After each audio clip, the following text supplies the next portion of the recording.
Chapter 2 Difficult Journeys. One morning, I was put into a small carriage to take Squire Gordon and John on a long journey for the squire's business. I liked pulling this carriage because it was very light and easy to pull. It was raining when we left, and it was also windy, with many leaves blowing across the road. On our journey, we crossed a bridge, and I saw that the water of the river was really high. Many of the fields that we passed were flooded, and sometimes I had to pull the carriage through water on the road.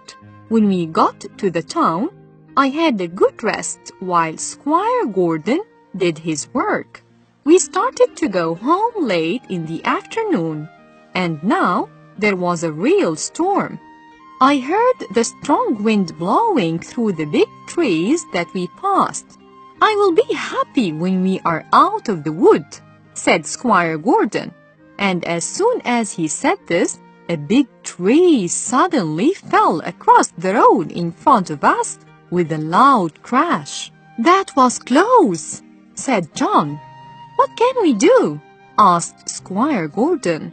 "We can't go forward," said John. "I think that we'll have to go back home a different way." So we went back along a different road. It was longer, and when we got to the bridge, it was dark. We started crossing the bridge, but I felt that something was wrong, so I stopped. "Come on, Beauty," said Squire Gordon, who tried to make me cross the bridge. "There's something wrong," said John. "What's the matter, Beauty?" I knew that the bridge was not safe, but I could not tell him. Then we heard a man shout from the other side of the bridge. "Stop!" he called. "The bridge is broken in the middle. If you continue, you will fall into the river." "I see," John replied. "Thank you, sir." "And thank you, Black Beauty," called Squire Gordon. "You saved us." We had to take another road home, but the wind was less strong. At last, we saw the gates of Birtwick Park. I was very pleased to be home and enjoyed my evening food because I was very tired. A few weeks later, Squire Gordon and his wife decided to visit some friends who lived about 60 kilometers from my home. They drove Ginger and me about 35 kilometers on the first day. We stopped often before we reached the town, where we would stay for the night at an inn. Ginger and I were fed and brushed. We were ready to go to sleep when another horse arrived. His young rider smoked a cigarette while his horse was brushed. I don't know how long I slept or what time it was when I woke up. I felt uncomfortable, although I did not know why.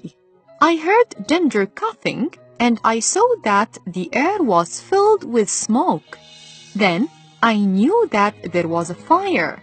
A man appeared with a lantern and tried to take the horses outside. We could see that he was worried, and this frightened us even more. None of us wanted to leave, although we knew we were in danger. What would happen to us? We did not want to go anywhere. Then John arrived. "Come on, my beautiful horses, wake up, please. It's time to go."